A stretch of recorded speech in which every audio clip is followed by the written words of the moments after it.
Hi, I'm Mr. New Jersey, and today I want to tell you about the beautiful Delaware Water Gap in northwest New Jersey. The Delaware Water Gap can refer to one of two things. First, there's the gap itself, which you can see here. The gap is essentially a pass through the mountains on either side of it that has been carved out by water over millions of years. Today, the Delaware River runs through the gap, between Mount Tammany on the New Jersey side and Mount Mincy on the Pennsylvania side. The other thing one might mean when referring to the water gap is Delaware Water Gap National Recreation Area, the unit of the national park system in which the water gap is located. Although this national park unit gets its name from the water gap, the park actually spans a much larger area, stretching along pretty much the entire border between northwest New Jersey and northeast Pennsylvania. So, I'll begin this video by talking about the physical feature called the Delaware Water Gap first, and then I'll move on to talk about what there is to do in the rest of the park. The Delaware Water Gap is widely considered to be among the prettiest places in New Jersey. The best views are said to be at the tops of Mount Tammany and Mount Mincy, both of which can be climbed. From there, you can look down into the gap, or across to whichever mountain you didn't climb. Each mountain is about 1,500 feet in elevation.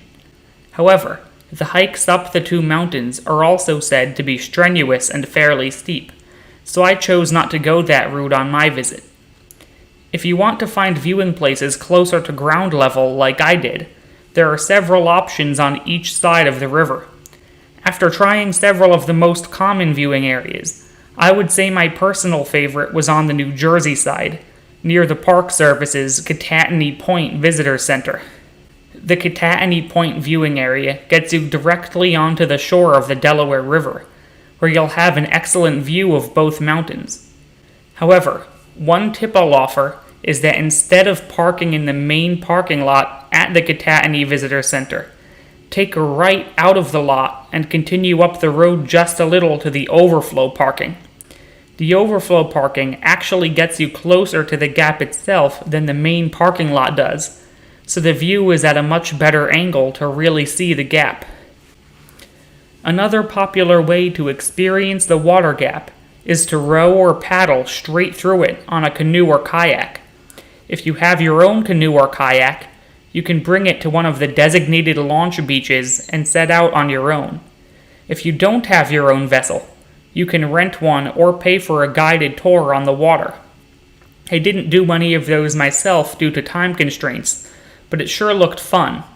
If you do decide to experience the gap on the water, please make sure to follow all proper safety procedures, especially wearing a life jacket. Every once in a while, someone does drown near the water gap, and it's usually because they didn't wear a life jacket and went into water more rapid than they anticipated.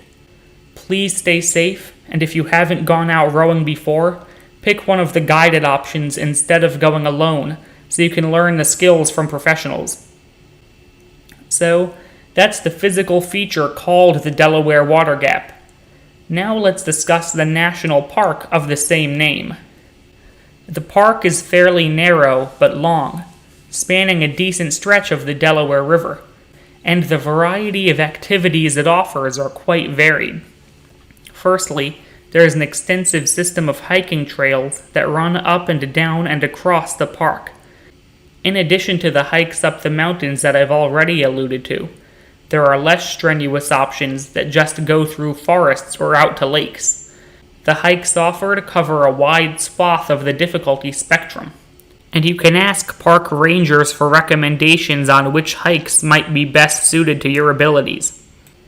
By far the most well-known hiking trail that passes through the park, and possibly the most famous trail in the whole United States, is the Appalachian Trail. The Appalachian Trail is a more than 2,000-mile-long trail that runs along the entire Appalachian mountain system, from Maine to Georgia, and as part of that 2,000-mile journey, the trail runs through a large part of the New Jersey side of the Delaware Water Gap recreation area, before crossing into Pennsylvania via a bridge near the gap itself. So, if you want to go walk part of the Appalachian Trail, Delaware Water Gap National Recreation Area is a good place to do it. In addition to the water gap and the mountains, another incredible facet of the park is its plethora of waterfalls. Seriously, these things seem to be all over the place in the Water Gap region. On the New Jersey side, you've got Buttermilk Falls, the tallest waterfall in the state. This waterfall is tall, but the water volume seems fairly low to me, so it's on the more peaceful, mellow side of what waterfalls can offer. I enjoy just sitting near the bottom and watching it for a while.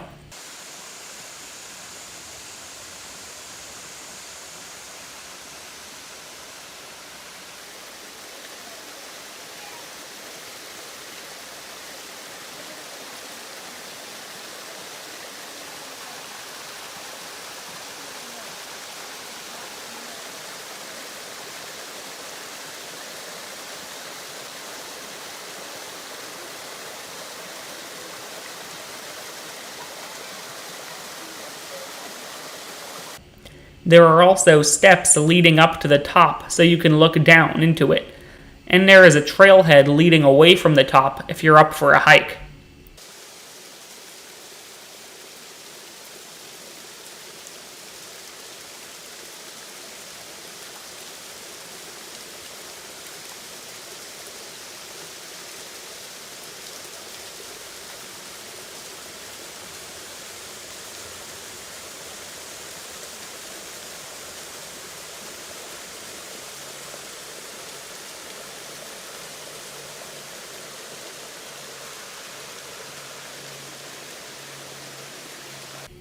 Another of the park's most famous falls, Dingman's Falls, is located on the Pennsylvania side. This one is much more on the high-volume, roaring water side of the waterfall spectrum, so it provides a really good contrast with Buttermilk Falls. One thing to note here is that Dingman's Falls are about a half-mile walk from their associated parking lot, but it's all on a boardwalk with relatively little elevation change, so it shouldn't present a problem for most people.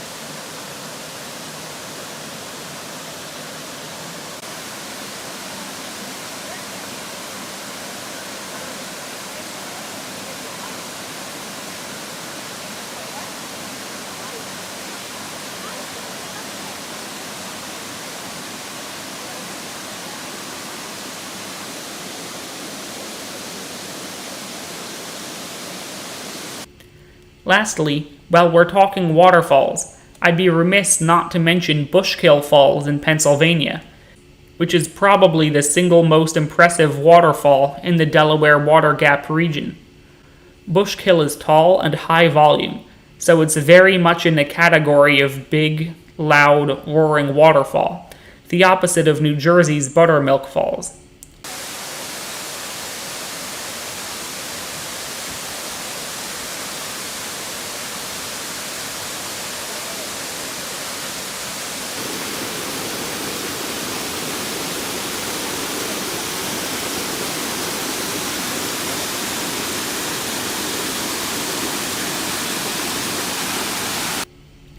One awesome aspect of Bushkill Falls is that the water there has carved out a big gorge in the mountains, which is really cool to see and to walk around in on wooden staircases that have been installed. One downside of Bushkill Falls is that it is privately owned, so unlike the other two falls I just discussed, you have to pay an entrance fee to get into the gorge and see them. Also, the crowds at Bushkill can be very large. Once you pay to get into the Bushkill complex, however, it actually has its own array of hiking trails that one could spend several hours exploring. And there are more waterfalls in the complex than just the namesake Bushkill, so it's a really enjoyable place to see. Now, let's get back to the other activities in the national park. There are several designated swimming beaches on the Delaware River with lifeguards. You will have to pay a small entrance fee to access those beaches. There are also several historic sites scattered around the park, such as Millbrook Village on the New Jersey side. Just be aware of the fact that the historic buildings won't be open in all days or all seasons, so if you want to visit them, you should look them up ahead of time to learn when they operate. Camping is permitted at several places throughout the park, but fees are usually required for these, and advance reservations are recommended, especially in the high season. One last interesting place in the park I want to mention is the Peters Valley School of Craft, which is a place where artists come from all over the country each year to learn and practice their crafts in a beautiful natural setting. There are several buildings there that the artists work in and live in, and there's a small gallery where you can buy some of their work. I've heard that on some days you can go in and see the art studios, but I didn't get to do that myself. One recommendation I would have after visiting the park is to try to dedicate at least a few days to visiting it, like a long weekend perhaps. I was trying to hit all of the highlights in a day, and I just felt super rushed. I wish I could have spent time walking on more of the trails, or kayaking, or maybe hiking up one of the big mountains at a leisurely pace. So although you could go see the Gap as a day trip, I think the region really deserves more time than that. Now, I have to conclude this video with a few words of caution about visiting this national park, most of which are driving related. Firstly, the road quality in the park is, how do I put this, sketchy? As is true of many American national parks, some of the roads are closed in winter because they are difficult to maintain in snowy conditions. And even when I visited in the summer, lots of the roads in the park were just really bad, littered with cracks and potholes galore. There are also surprisingly long stretches of road that are just gravel rather than pavement. Most of these potholy and gravelly sections were annoying but manageable. The one section of the road that I want you to avoid at all costs is when you approach Buttermilk Falls from the south, driving north along Mountain Road. I encountered a stretch there that was made of dirt bumps several inches high, where my car was literally rocking back and forth, and I worried it might have some serious problems. It didn't, and I got to the falls okay, but all I can say is definitely approach the falls from the north driving south. That half of Mountain Road was still gravelly and unpleasant, but it felt safe to me.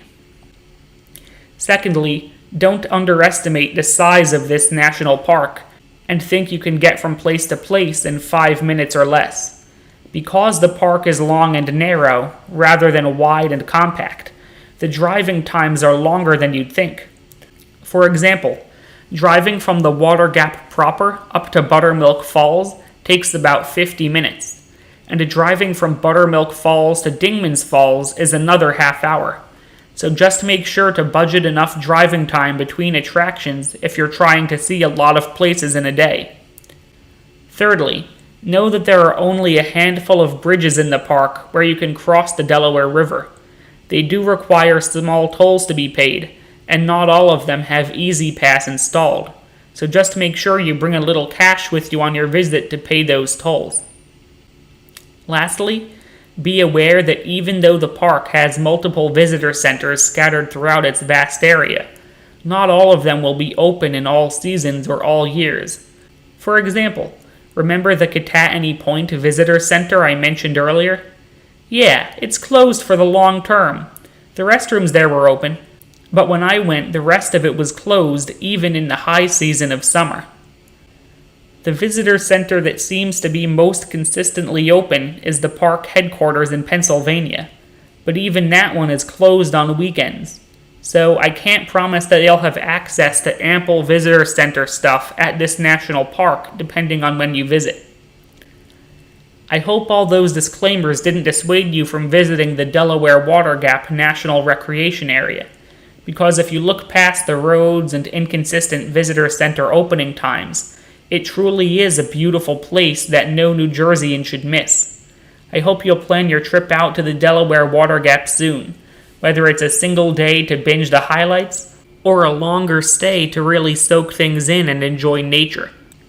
Hit the like, subscribe, and notification buttons to get more videos about New Jersey's great natural attractions. Have a nice day, and I'll see you next time.